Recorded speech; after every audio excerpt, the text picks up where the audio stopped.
ሰላም ጤና ይስጥልን አድማጭ ተመልካቾቻችን እንደምናላችሁ ለዕለቱ ዋና ብለን ያዝናቸውን ዜናዎች ይዘን ቀርበናል። ዜናዎቻችን ቶሎ እንዲደርሷችሁ ዩቲዩብ ቻናላችንን ሰብስክራይብ፣ ላይክ፣ ሼር እያደረጋችሁ እስከ ፍጻሜያችን አብራችሁን ቆዩ።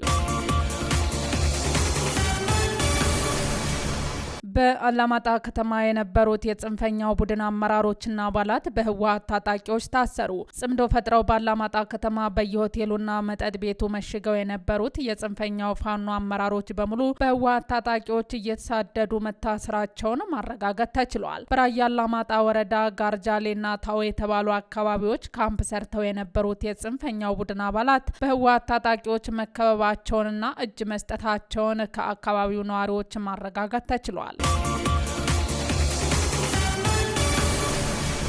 ህወሓት ጸበልተኞችን ጭምር ለወታደራዊ ስልጠና ማፈሱ ተሰማ። ባለፉት 3 ሳምንታት በትግራይ መጠነ ሰፊ ወታደራዊ አፈሳ እየተደረገ መሆኑ ታውቋል። ይህንን ህገወጥ ድርጊት በተመለከተ ቅድሚያ ለሰብአዊ መብቶች የተሰኘ የመብት ተቆርቋሪ ተቋም ሰፊ የምርመራ ሪፖርት ይዞ ወጥቷል። ተቋሙ እንደሚለው በክልሉ እየተፈጸመ ያለው የግዳጅ ወታደራዊ አፈሳ ከ3 ወር በፊት በሰሜን ምዕራብ ዞን የተጀመረ ሲሆን አሁን ላይ ግን ድርጊቱ በመላ ትግራይ እየተስፋፋ መምጣቱን ጠቅሷል። አፈሳው በዋናነት 3 አካላት ላይ ያነጣጠረ ነው የሚለው ሪፖርቱ እነርሱም ከዚህ ቀደም የቲዲኤፍ አባል የነበሩ በሰሜኑ ጦርነት ወቅት ለጦርነቱ የቤተሰብ አባላቶቻቸውን ያላዋጡ እንዲሁም በወርቅ ማውጫ ስፍራዎች ላይ በባህላዊ መንገድ ወርቅ በማውጣት የሚተዳደሩ ወጣቶች ላይ ያነጣጠረ ነው ተብሏል። ነገር ግን ከነዚህ 3 አካላት በተጨማሪ በገበያና በመዝናኛ ቦታዎች ላይ የሚገኙ ወጣቶች በክልሉ የጸጥታ አካላት ታፍሰው ወደ ወታደራዊ ካምፕ መወሰዳቸውን ዘርዝሯል። ተቋሙ በዚህ ሪፖርት ላይ አንድ አነጋጋሪ ጉዳይን አንስቷል። ይኸውም በህወሓት ተባባሪነት እየተፈጸመ ያለው የግዳጅ ወታደራዊ አፈሳ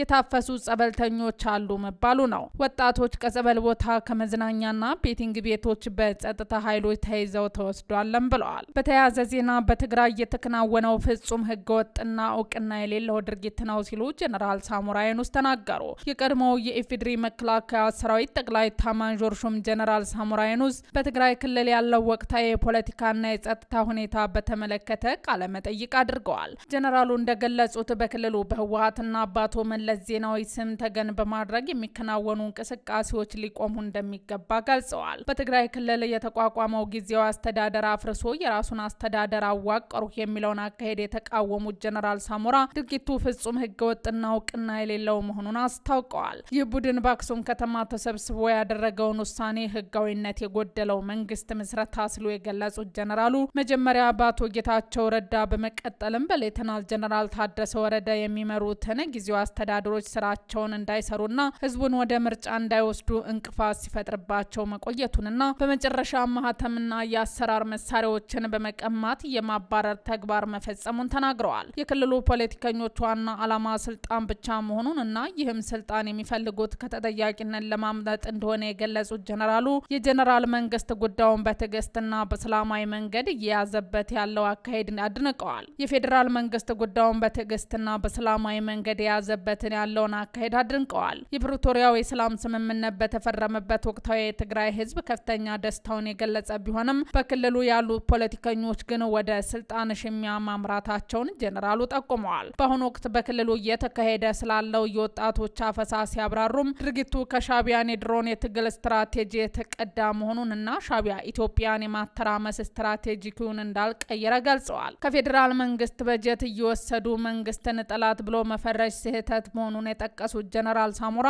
የክልሉ አመራሮች ከምርጫ በኋላ መንግስት ይወጋናል የሚል ፕሮፓጋንዳ ለወጣቶች አፈሳ እየተጠቀሙበት እንደሚገኙና በአንጻሩ መንግስት ጉዳዩን በጦርነት ለመፍታት ፍላጎት እንደሌለው ገልጸዋል። ጀነራል ሳሞራ ለትግራይ ህዝብና ለወላጆች ባቀረቡት ጥሪም የወላጆች ስጋት የሆነውን የወጣቶች አፈሳ ለመግታት ወላጆች ተደራጅተው ሊቃወሙትና ልጆቻችንን አንሰጥም ብለው ሊታገሉ እንደሚገባ አሳስበዋል። ምርጫ በተካሄደበት በዚህ ወቅት የትግራይ ህዝብ እንዳይመርጥ መከልከል እንደሌለበትና በመረጠው መሪ የመተዳደር መብቱ ሊከበርለት እንደሚገባ በመግለጽ የህዝቡ ዋና ዋስትና ራሱ ህዝቡ ብቻ መሆኑን አስገንዝበዋል።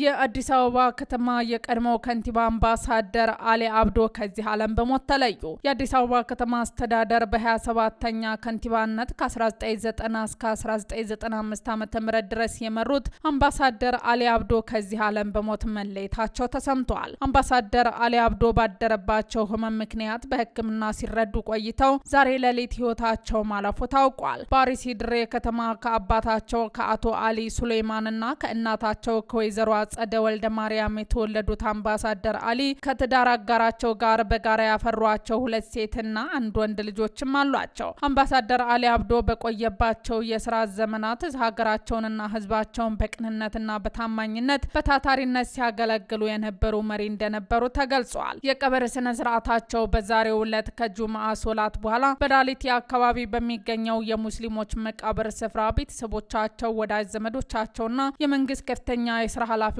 በተገኙበት ይፈጸማልም ተብሏል።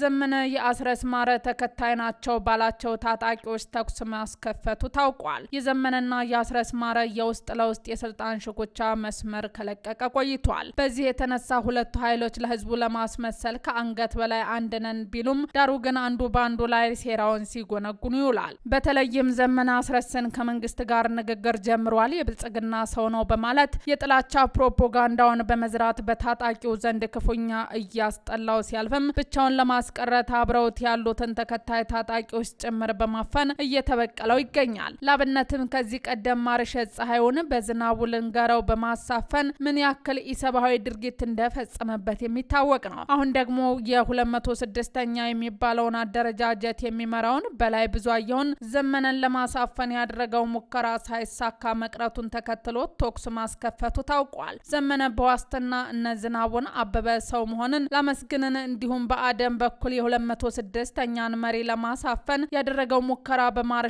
ጉዳይ በላይ በዘመንና በዝናቡ ላይ ከፍተኛ ትችት በመሰንዘሩና ታጣቂውን ጭምር አሳምጾ ከአስረስ ጎን በመሰለፍ በዝናቡ ላይ እርምጃ ለመውሰድ መሰናዳቱ ነው። ከዚህ በተጨማሪ ማስረስን ከመንግስት ጋር ንግግር ጀምሯል መባሉን ተከትሎ ታጣቂውን በማስከተል አብሮት እንዳይገባም በመስጋቱ የተነሳ እንደሆነ እየደረሱን ያሉ መረጃዎች ይጠቁማሉ። ጀብድ መስራት የማይሰለቸው ሀገር ወዳዱ የመከላከያ ሰራዊታችን ሰከላ ግሽ አባይ ላይ ጠላትን ረፍርፎታል። የሀገር መከላከያ ሰራዊታችን በምዕራብ ጎጃም ዞን ሰከላ ወረዳና ግሽ አባይ ላይ አካባቢ የፈጸመው ድንቅ የጀግንነት ስራ የኢትዮጵያን አንድነትና ሰላም ለመጠበቅ ያለውን የማይናወጥ ቁርጠኝነት በአደባባይ ያረጋገጠ ድል ነው። 44ኛ ክፍለ ጦር በሚል ስም ተደራጅቶ የህዝብን ሰላም ለማደፍረስና ምርጫውን ለማደናቀፍ የከጀለው የጽንፈኛው ቡድን ሴራ ሰራዊታችን አካባቢው የጸጥታ ኃይሎች ጋር በመቀናጀት በአጭር ጊዜ ሰዓት ውስጥ ድባቅ መጥቶታል። ይህ ድል የጠላትን ኃይሎች አከርካሪ በመስበር ለቀጣይ የሰላም ስራዎች መነቃቃት የፈጠረና የህዝቡን ደህንነት ያረጋገጠ የጀግንነት ጥግ ነው። በዚህ ግብ ውስጥ የጥፋት ኃይሉ የደረሰበት ሽንፈት የጠላትን ውድቀት በጉልህ የሚያሳይ ነው። የቡድኑ ዋና አቀናባሪ የነበረው ጤናው አቻሜነህና በሰላም ጸረ ሰላም አመራሮች በጀግናው መከላከያ ሰራዊታችን አይቀጡ ቅጣት ተቀጠው እስከ ወዲያኛው ተሸኝተዋል። እርምጃ የጥፋት ኃይሎች መዳረሻቸው ሁሌም ውርደትና መጥፋት መሆኑን በማረጋገጥ ሰላምን በኃይል ለማደፍረስ የሚሞክር ማንኛውም አካል የሰራዊታችን ብርቱ ክንድ መቋቋም እንደማይችል በድጋሚ በተግባር ታይቷል። የመከላከያ ሰራዊታችን በየግንባሩ እየወሰደ ያለው ተመጣጣኝ እርምጃ የሀገርን ሉዓላዊነትና የህዝብን ሰላም ከፍ ያደረገ ነው። ከሸኔ ጀምሮ እስከ ተለያዩ ጽንፈኛ የሽፍታ ስብስቦች ድረስ የሰራዊታችን ምት መቋቋም የሚያስችል ምድራዊ ኃይል አለመኖሩን የቅርብ ጊዜ ኩነቶች ህያው ምስክር ናቸው። ሰራዊታችን አሁንም በታላቅ ወታደራዊ ዝግጁነትና ሞራል የኢትዮጵያን ሰላም ለማደፍረስ የሚንቀሳቀስን ማንኛውም አካል በመደምሰስ የሀገር የማይደፈር ጋሻ መሆኑን በደምና በላብ እያስመሰከረ ይገኛል። ውድ አድማጭ ተመልካቾቻችን ዜናዎቻችን እነዚህን ይመስሉ ነበር። አብራችሁን ስለነበራችሁ ከልብ እናመሰግናለን። መልካም ቀን።